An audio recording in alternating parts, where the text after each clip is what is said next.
বন্ধুরা, দেখতে পাচ্ছেন আমার বাগানের আম গাছের আমের গুটিগুলো মটর দানার মতো বড় হয়ে গিয়েছে। তো আজকে আমি এই আম গাছের পরিচর্যা করব। কিভাবে পরিচর্যা করি শেষ পর্যন্ত দেখে নিন, তাহলে বুঝতে পারবেন।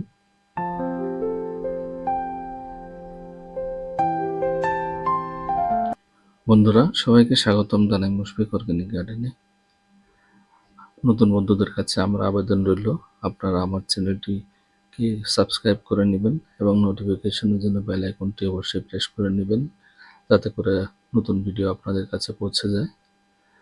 তো বন্ধুরা, দেখতে পাচ্ছেন আমার আম গাছের আমের গুটিগুলো মটর দানার মতো বড় হয়ে গিয়েছে। তো আমি পরিচর্যা করব। তো কিভাবে কি পরিচর্যা করি শেষ পর্যন্ত দেখে নিন। আমের গুটি মটর দানার মতো বড় হয়ে গেলে আমাদেরকে পরিচর্যা করতে হয়।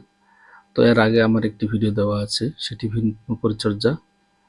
তো এটি হলো ভিন্ন পরিচর্যা, এটি ভাগ 2 বা দ্বিতীয় ভাগ। এখানে আলাদা পরিচর্যা হবে। তো বন্ধুরা, আমাদের আমের গুটির মধ্যে বিভিন্ন ধরনের রোগ পোকার আক্রমণ হয়।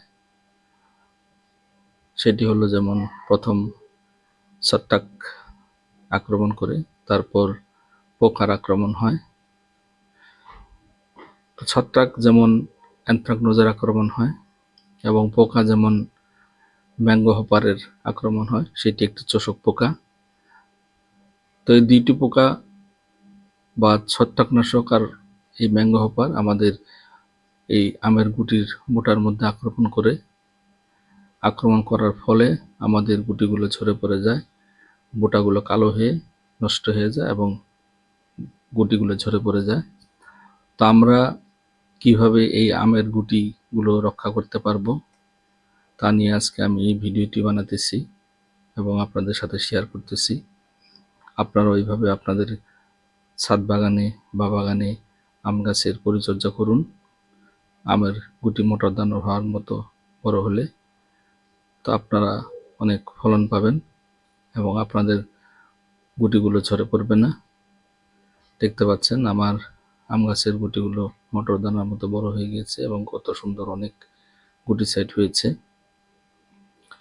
তো বন্ধুরা, দেখতে পাচ্ছেন আমার হাতে এটি একটি ম্যানকোজেব গ্রুপের ফাঙ্গিসাইড, যেটা সাব ফাঙ্গিসাইড। এটি আমি 2 গ্রাম প্রতি লিটার জলের জন্য নিয়ে নিচ্ছি। আমি 10 গ্রাম নেব, এখানে আমার 5 লিটার জল আছে জারের মধ্যে। তো এই ম্যানকোজেব গ্রুপের সাব ফাঙ্গিসাইড আপনারা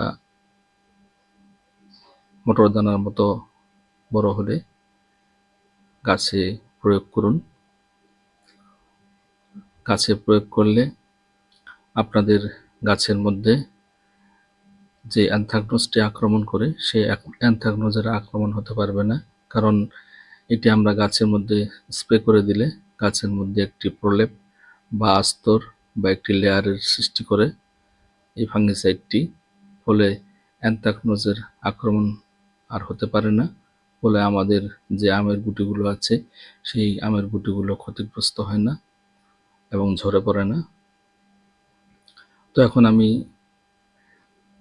প্রেসার দিয়ে আমার গাছে স্প্রে করে দেব। দেখতে পাচ্ছেন আমি স্প্রে করতেছি। এইভাবে আপনারাও আপনাদের বাগানে বা ছাদের বাগানে যে সমস্ত গুটি মটর দানার মতো হয়ে গিয়েছে, সেই সমস্ত গুটির মধ্যে আপনারা খুব ভালোভাবে স্প্রে করে দিন, যাতে কোনো জায়গা বাদ না থাকে। এভাবে যদি স্প্রে করেন তাহলে আপনাদের যে সমস্ত গুটিগুলো আছে ছত্রাকের আক্রমণ থেকে রক্ষা পাবে এবং গুটির থেকে আমরা প্রচুর ফলন বা আম পাবো। তো এইভাবে সমস্ত গাছের মধ্যে স্প্রে করে দিন। আমার সব গাছের মধ্যে আমি স্প্রে করে দেব। তো বন্ধুরা, তারপর এখন আমি কীটনাশক, দেখতে পাচ্ছেন আমার হাতে এটি সাইবারমেথ্রিন গ্রুপের 10% ইসি। এটি একটি কীটনাশক। আপনারা প্রফেক্স সুপার এটি ব্যবহার করবেন না আম গাছে, কারণ তার মধ্যে অনেক একটি গন্ধ বের হয়। তো সেই জন্য আম গাছে প্রফেক্স সুপার ব্যবহার না করে আপনারা এই সাইপারমেথ্রিন গ্রুপের বা ইমিডাক্লোপ্রিড গ্রুপের যে কোনো একটি কীটনাশক নিয়ে আপনারা গাছে স্প্রে করবেন। এটি আমি আলাদাভাবে স্প্রে করতেছি পরের দিন, আমি একসাথে করিনি। ছত্রাকনাশকের সাথে যে সাপ ফাঙ্গিসাইড আমি প্রয়োগ করলাম গাছে, দুইটি একসাথে না মিশিয়ে আমি আলাদা আলাদা করে স্প্রে করতেছি।